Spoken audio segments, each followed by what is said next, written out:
Hi, I'm Karan Thapar. Over the last few years, I hope you've been watching my program, The Interview on the Wire. During that period, I've interviewed doctors, politicians, businessmen, scientists, authors, and even the occasional Nobel laureate. For me, it's been exciting. I hope it's been enjoyable for you. But these, as you know, are tough times, and if this program is going to remain bold, independent, and sometimes even defiant, then I think we need your support.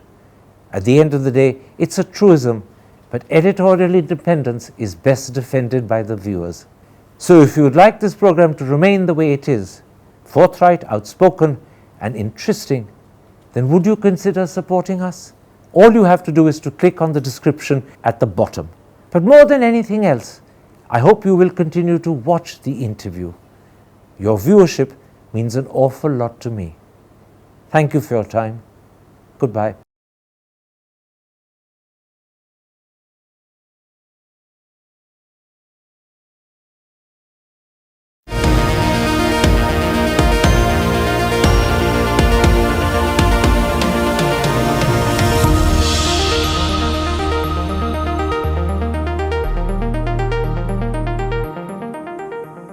Hello and welcome to a special interview for The Wire.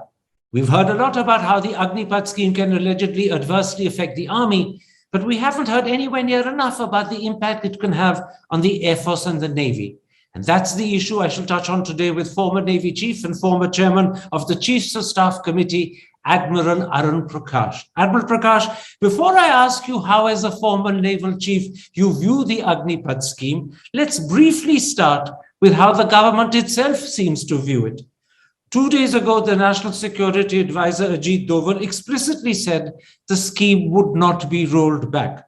But 24 hours earlier, the Vice Chief of the Army Staff, Lieutenant General Raju, said something that sounded very different. He said, and I'm quoting him, "What we are doing is actually a pilot project." And he then added, "It is deemed as a pilot project." Now, to me, those two statements taken together sound confused and contradictory. How do they sound to you? You may have jumped to the wrong conclusion, Mr. Thapar, because Mr. Doval speaks for the government, I presume, and the government has put its full weight behind the scheme. It was rolled out by the Raksha Mantri. The three chiefs were present there and they've been backing it to the hilt. So it is a government-backed scheme. I don't think it is likely to be rolled back, and I don't think it should be rolled back. The implementation is going to be left to the armed forces, to the armed forces headquarters. So I think the Army Vice Chief was just saying that this is a new scheme, and he wants to keep some wriggle room for making modifications, adjustments, changes, which will inevitably happen. And this is the first time that they are launching it. So I think they're keeping some room for making changes. There is still some time to go. So I think the two are not incompatible, that the government will push this scheme through.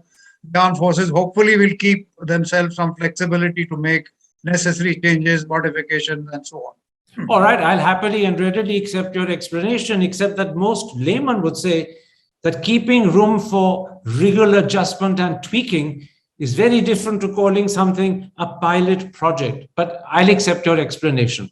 Let's now come to how you, as a former naval chief, yourself view Agnipath.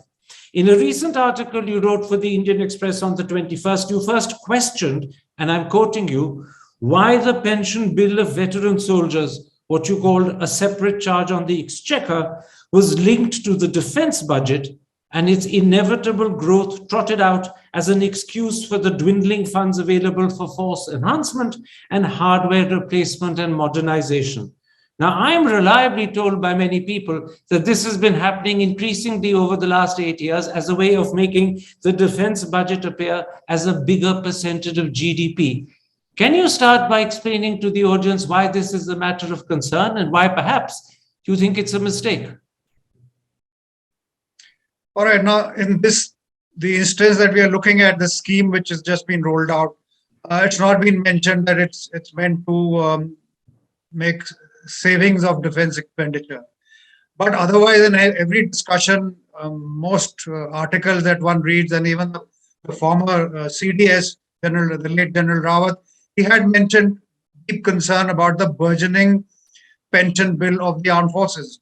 And then the next step in discourse is that because of the burgeoning pension bill, we are unable to modernize our armed forces and acquire or replace hardware, etc. Now, that is a fallacy that I am pinpointing, that the pension bill of the armed forces is one issue.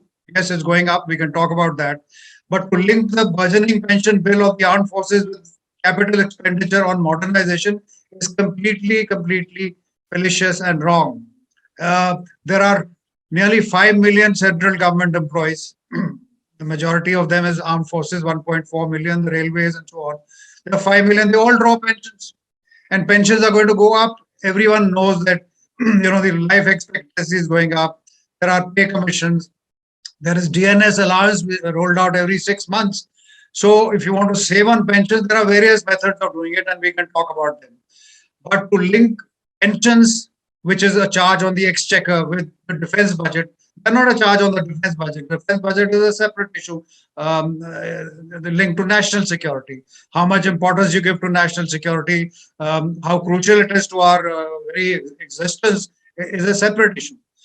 So the basic point is this, that pensions will go up.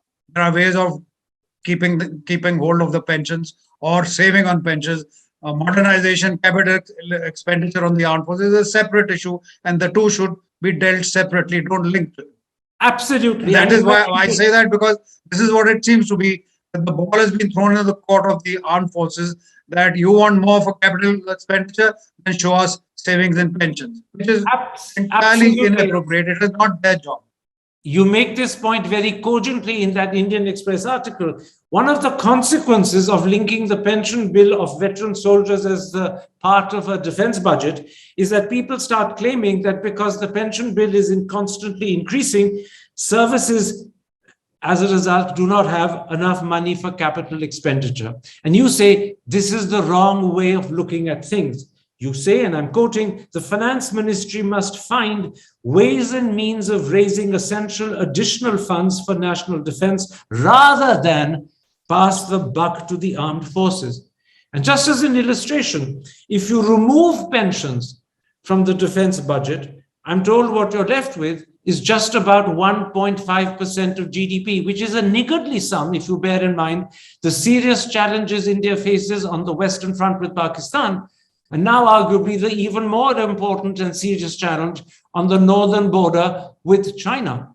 So clearly, if raising capital expenditure is the concern, the way to do it is not by tweaking and twiddling pensions, but by directly increasing the defense budget from its 1.5% level of GDP much closer to 3%.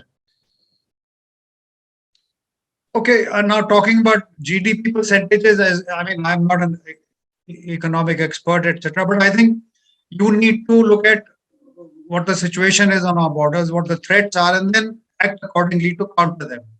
So this whole argument is quite flawed. Pensions, as I mentioned, will go up. Everybody knows it. You don't need to have a rocket scientist to know that.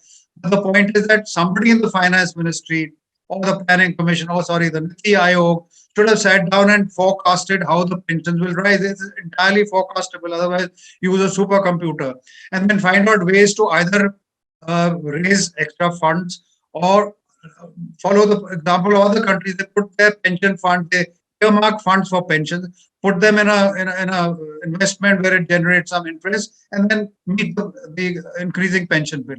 That's one way of doing it. Otherwise, put a ceiling on pensions, say there'll be no pay commission for the next 15 years till our economy gets back on its feet. Stop DNS allowance. Even pensioners get DNS allowance every 6 months. So these are hard decisions, and each of them has a political price. So if you want to reduce your pension bill, there are many ways of doing it, but you need political decisiveness to do that. The other issue is that numbers. We can talk about that separately, but we have a huge army, the second largest army in the world. So maybe there's room to cut back on the strength of soldiers. There are ways of doing it, but that again. So that's one. And the other issue is, of course, the threats have to be met. You can't say I don't have money. So again, that's an issue that we can discuss separately. But that you have to find the money to meet your existential threats. Otherwise, your sovereignty will be threatened. Quite right. And the point you're making is that Agnipath is the wrong way of tackling the pension problem. Let's talk directly about Agnipath, because in that article that you wrote for the Indian Express on the 21st, you identified 4 key concerns, and I'd like to take you through each of them one by one. First, you point out, and I'm quoting you, given the parlous security situation on the country's northern and western borders, as well as the ongoing domestic turbulence, this is not the best time to cast the armed forces, who are already short of manpower, into turmoil with a radical and untried new recruitment system. Now, to my eyes, that is such an obvious point. I'm surprised the government and the 3 services didn't think of it themselves. Clearly, the timing is wrong. It's not possible that they have not thought of it. The service chiefs are faced every day with the threat across the border, so they know about it, and I'm sure that they have informed the government. But obviously, there is an urgency somewhere to implement the scheme. The scheme per se is not bad. It is required. Like I said, we need to reduce our pension bills, and one of the ways of doing it is by cutting the flab. And the flab, I mean, with no offense meant, is in our army. We have this world's second largest army, so we have to do some heart searching and see whether it is possible to right size it. Now, the timing is important because 2 years ago we encountered this Chinese push on our northern borders. We've had to mobilize 50 to 60,000 extra troops. We already have on our hands Siachen. We have the LOC, LAC, international border to guard. So these are issues that are already on the hands of the armed forces. The chiefs are trying to tackle with them. They're also got the Indian Ocean, the Indo-Pacific to look at. So these are all the liabilities, and the chiefs, I'm sure, have looked at them and possibly informed the government, but the government thinks that this is the right time to do it, so they're doing it. But can I interrupt again, at that point? Can I interrupt at that point? You're saying that quite clearly the chiefs would have been aware that the timing is not the best timing for Agnipath, and they would have informed the government. But if the government has insisted and decided to go ahead, that means that the government overruled the advice they got from their chiefs. That is what you're saying or suggesting. No, I'm saying that we are sitting in television studios and drawing rooms, so we really don't know what goes on in the government circle. The chiefs must have taken into account the situation on the borders, and they must have briefed the government of India. And between the government of India and the chiefs, they've taken the decision that this is an appropriate time to go ahead with this. So now, second guessing this is really not possible. Either the government overruled them, or the chiefs buckled under pressure from the government. No, the chiefs are meant to take their orders from the government. So this is all standard stuff. Okay, that I understand. The chiefs are meant to take their orders from the government. The government gave them an order. They advised perhaps against it, but they accepted the order in the end. Let's come to the... This is all speculation. Obviously, sir, you and I can only speculate because neither you and I were sitting there when this decision was taken. But we're speculating on the basis of logic. We're speculating on the basis of your experience as a former chief and also your experience as a former chairman of the Chiefs of Staff Committee. Let's come now to the second key concern you raise in your Indian Express article about Agnipath. There's been a lot of discussion about how Agnipath could adversely affect the army.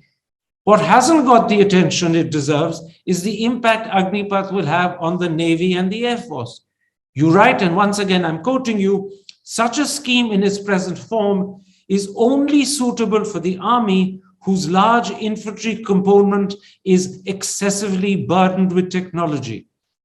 In case of the Navy and Air Force, it must be recognized that at least 5-6 years are required before a new entrant can acquire enough hands-on experience to be entrusted with the operation or maintenance of lethal weapon systems and complex machinery and electronics. What you're saying in layman's language is that even after 4 years of Agnipath, a naval recruit will not be adequately trained, and yet at the end of those 4 years, he'll have left the service. Okay, now in the Navy's case, I can speak from experience that we are neither burdened with the age problem. The Navy's average age is reasonably good, it's probably 26, 27 years. And nor are we overburdened with manpower. I think we are, in fact, probably maybe a little short. At least 15 years ago, when I was in uniform, we were short. We didn't have enough people to man all our units.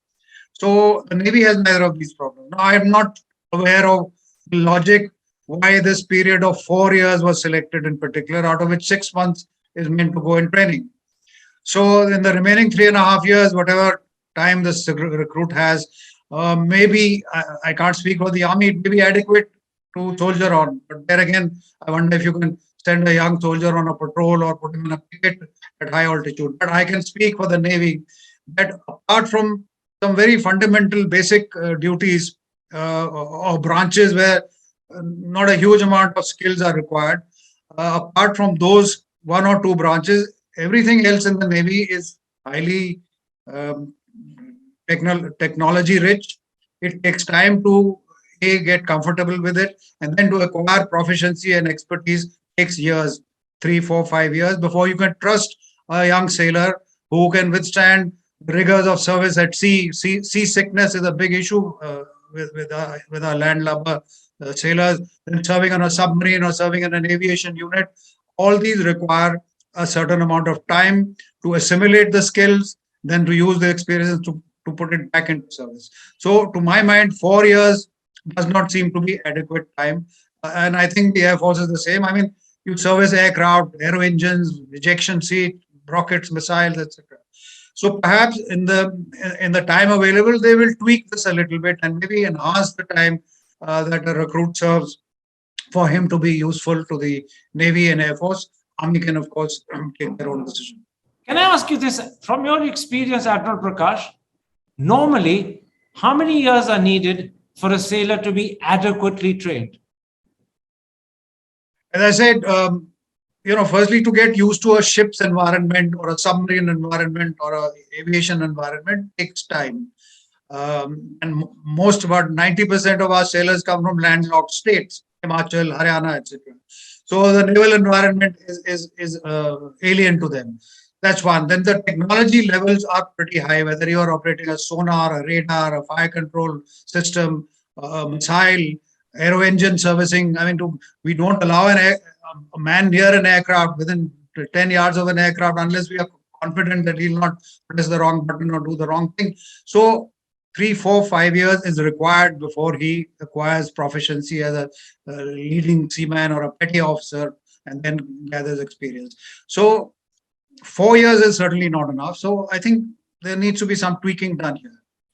And then, of course, you need supervisors. Sorry, just 1 minute. I mean, you have sailors who are working and they need to be supervised by petty officers and chief petty officers and master chief petty officers.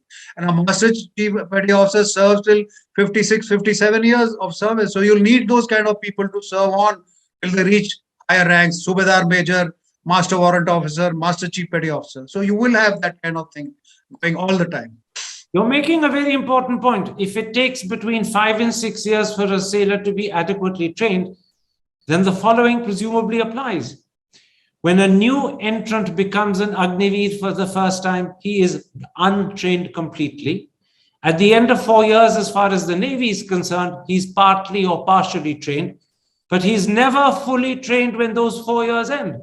Therefore, an Agniveer entrant into the Navy will never be fully trained by the time his 4 years end. Yes, but then 25% of them will be kept back and hopefully they will be trained. And also, if there is room for tweaking, I think it would make sense to keep a regular entry stream going in parallel with this Agniveer stream. Otherwise, we are just creating a difficult situation for ourselves. So you should have a backbone of the services going with a regular entry. And then I think that's what's meant by a pilot scheme or a trial scheme, is that you allow it some room to prove itself or not. And while you are not endangering your competence in the battlefield by going 100% Agniveer or Agnipath. So I think a mixture of the two would make a lot of sense. But that is not what the government intends, Admiral Prakash. The government intends Agnipath to be the only sole mechanism and means for recruitment to all three services. You're suggesting that side by side with Agnipath, it would make a lot of sense to keep a regular stream going as well, particularly so that you can have those supervisors and chief petty officers who can continue to monitor and ensure that junior sailors are being properly trained. That is not just a tweaking of the system. That is a very substantial modification. You need to keep two streams of recruitment running together rather than rely solely on Agnipath. But that's my opinion. Perhaps wiser heads have applied themselves to this and found that, this is not the best way to do it. But if somebody asked me, I would certainly make the suggestion that if you don't want to impact your combat effectiveness, then you must continue with for some time. And then if you find Agniveer maybe extended to 5 or 7 years is good enough, then you can switch totally to the system. But okay, let's changeover might cause turbulence. I'll just underline for the audience that what you suggested is not part of the government's thinking, but hopefully the government is hearing you. Hopefully the government will bear in mind the advice of someone who spent his entire career in the Navy and understands the Navy far better than any politician or bureaucrat does. Let's come at this point to your third concern, again mentioned in your Indian Express article. And again, I'm going to quote you. No matter how excessively the issue was discussed in meetings or on files, a radical change of this nature should have been subjected to a trial before service-wide implementation. In other words, you're saying in different language precisely what Lieutenant General Raju said. This should have been first attempted as a trial project. It should have been a limited pilot project before it was considered as the sole means of recruitment for all three services. Instead, it's become the sole means of recruitment for all three services. Now we're going to have to find ways, either, as you suggested earlier, of running parallel streams of recruitment for the Navy, or consider the first 4 years of Agnipath itself as a pilot project, even though the government itself does not accept that language. They're going to have to make these verbal adjustments to get over the fact they haven't tried what they're implementing. Yes, again, to my mind, as a complete outsider now, fair trial should have been, it's customary in the armed forces that before you try anything new, you do what we call a dummy run or a dry run with it and see if it works. If it works, fine, go ahead. If it doesn't, then tweak it or modify it. For a scheme with a massive impact and implications for combat efficiency, a trial would have been advisable. And there are many means of doing it. We got many battalions of territorial army. We've got paramilitary forces. It could have been tried, or even within the Indian Army, it could have been tried, and any flaws ironed out, and then it could have been applied to the full armed forces. Can I put it like this? If it is customary in the armed forces to do a dry run or a trial run, particularly when you're talking of such a massive scheme with such massive implications, then I presume this would have been the advice the three service chiefs gave the government. It's impossible to believe they wouldn't have given this advice. And once again, they would have been given orders effectively overruling them. Once again, we are in the domain of speculation, Mr. Thapar. I would like to step into it. Absolutely, I agree with you, sir. But we're in the domain of logical speculation. Again, speculation that is based upon how service chiefs would function, speculation that is based upon what you call the customary practice of the armed forces. Let's then come to what I believe is another major concern, your fourth major concern mentioned in that Indian Express article.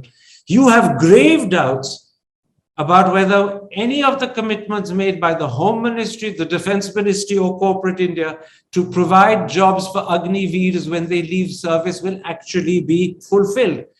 And an article recently published in the Business Standard on the 22nd provides details and statistics that actually buttress and confirm your skepticism. The article says only 2.4% of ex-servicemen who applied for post-retirement jobs actually got one. In 32 central ministries, only 1.6% of jobs which were reserved for veterans anyway actually went to veterans. And if you take the example of the railways, where apparently 1.15 million positions are reserved for veterans, only 1.4% actually go to them. So if the existing reservations or quotas are not working, increasing those quotas is not going to produce a miracle either, will it?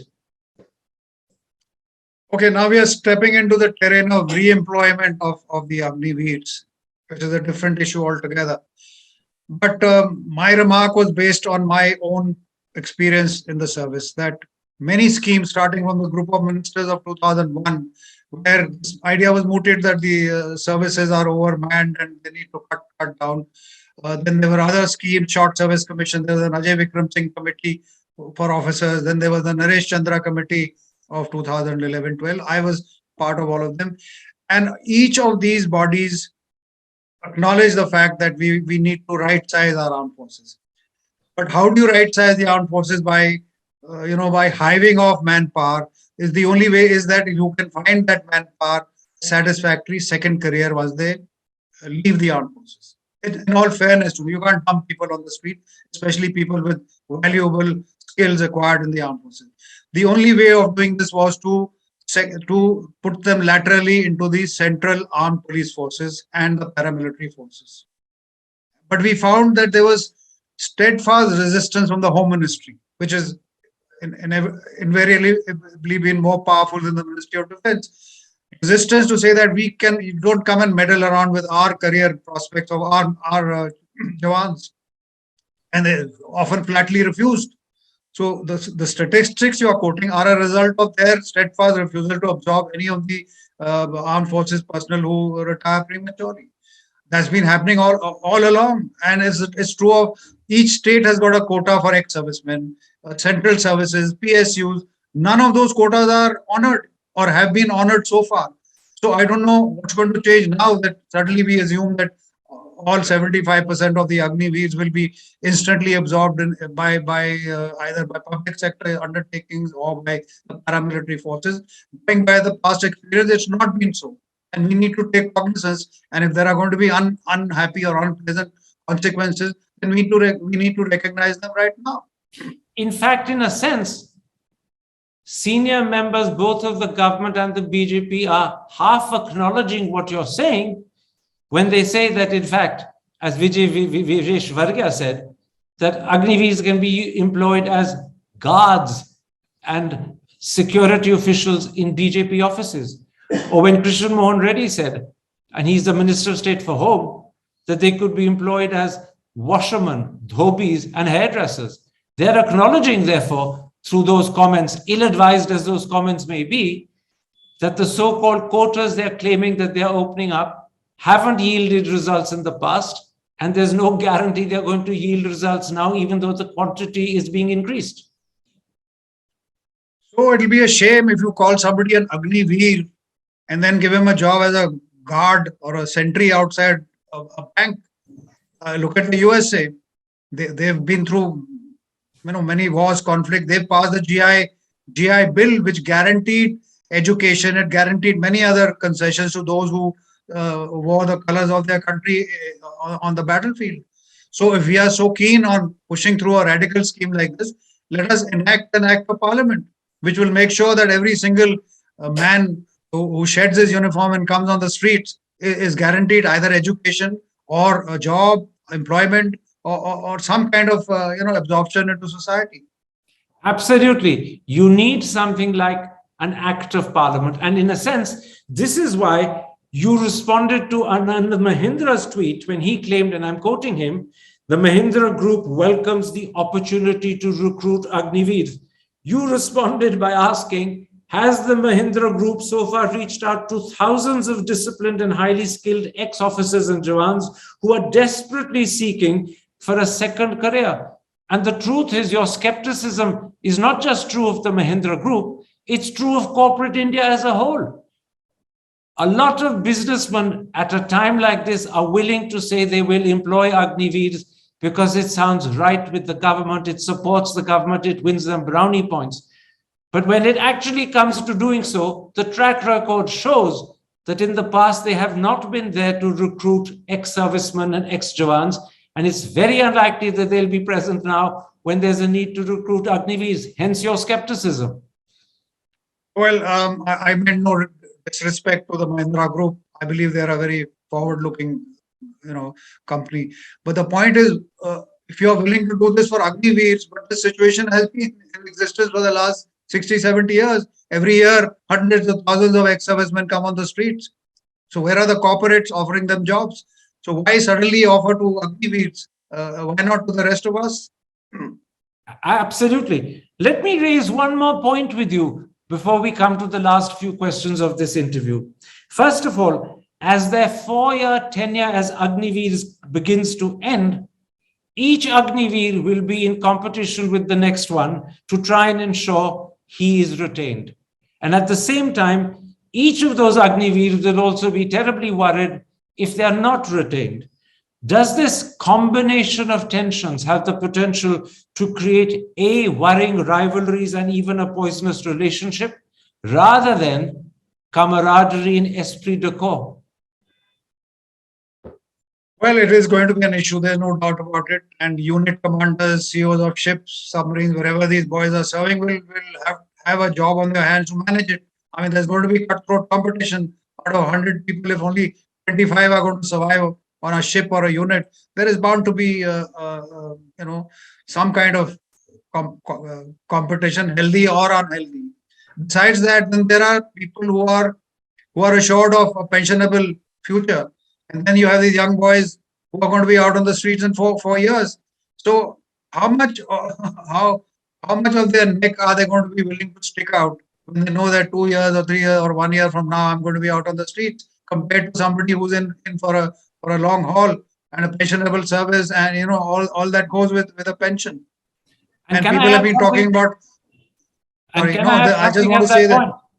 Managing this tension, managing these rivalries, managing these feelings of anxiety will be another problem for the three services, because it will fall on the heads of those who are their seniors to help these young people. And this is something they haven't had to do in the past. So it's another additional problem for the services.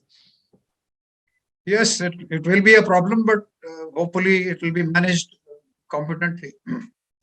Admiral Prakash, the concerns that you raised, and we've been through each and every one of them one by one, are fundamental.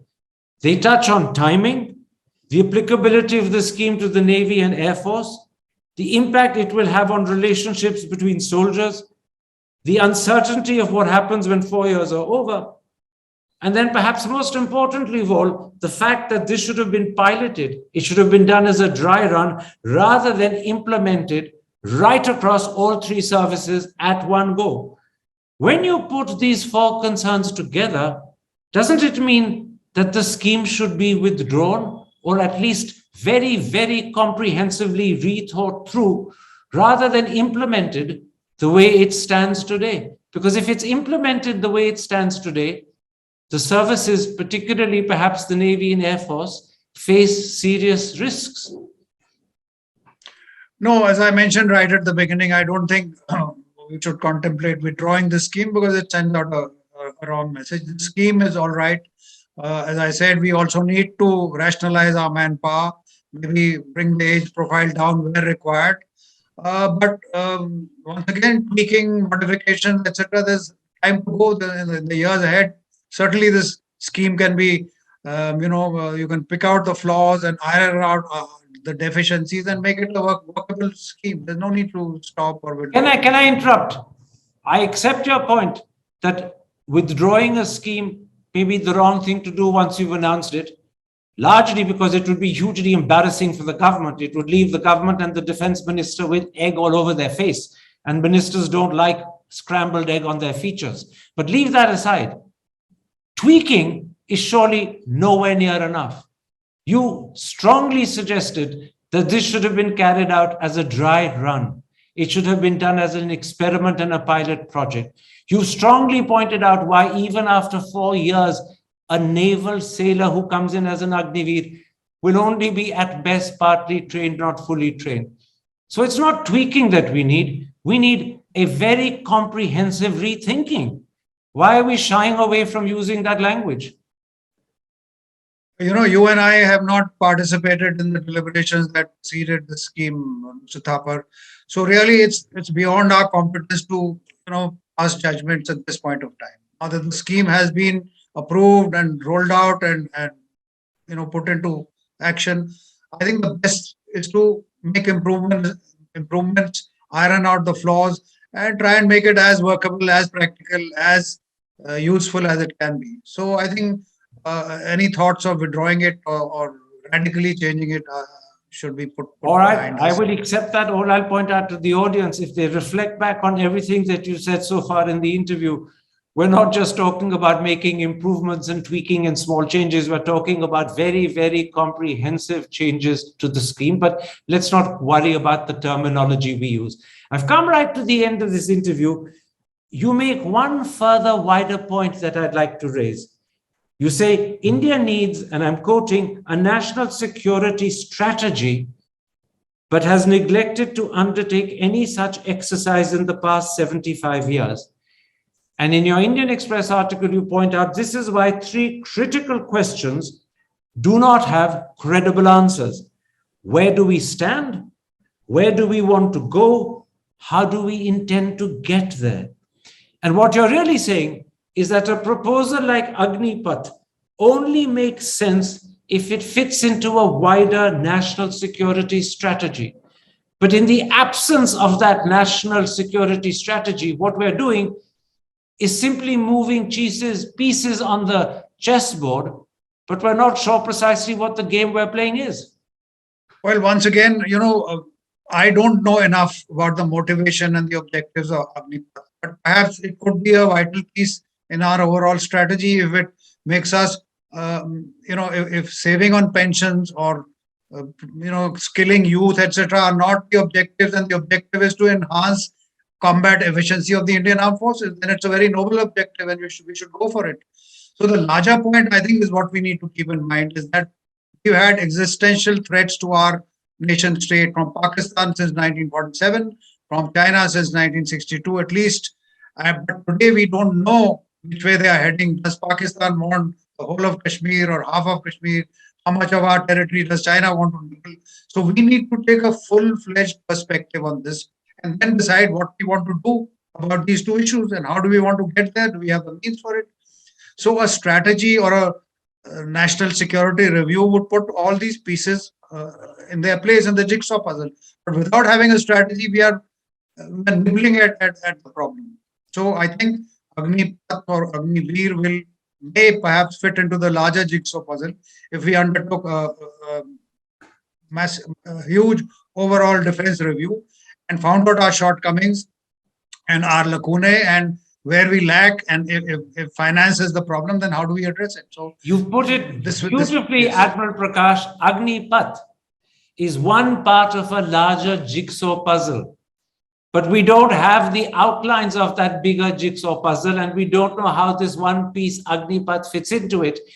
And that's a very beautiful way of expressing what I said in different language.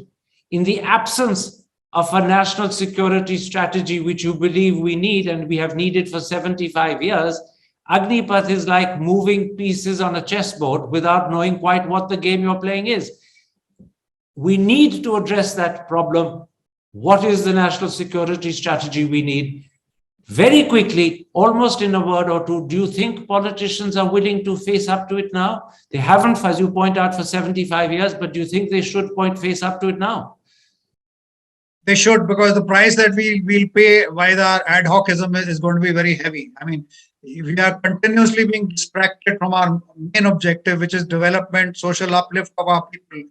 But continuously, if our neighbors are going to keep threatening us and distracting us, we won't get anywhere near that. We will never reach a 5 trillion economy. We need to take an overall look at where we are and how do we want to proceed ahead. And that can only happen if we undertake a proper national security review, evolve a national security strategy, and implement it. The other pieces will fall into place. Admiral Prakash, thank you very much for this comprehensive interview, and thank you very much for sharing in particular your serious concerns about the Agnipath scheme. Take care, stay safe. Thank you. Hi, I'm Karan Thapar. Over the last few years, I hope you've been watching my program, The Interview on the Wire. During that period, I've interviewed doctors, politicians, businessmen, scientists, authors, and even the occasional Nobel laureate. For me, it's been exciting. I hope it's been enjoyable for you. But these, as you know, are tough times, and if this program is going to remain bold, independent, and sometimes even defiant, then I think we need your support. At the end of the day, it's a truism, but editorial independence is best defended by the viewers. So if you would like this program to remain the way it is, forthright, outspoken, and interesting, then would you consider supporting us? All you have to do is to click on the description at the bottom. But more than anything else, I hope you will continue to watch the interview. Your viewership means an awful lot to me. Thank you for your time. Goodbye.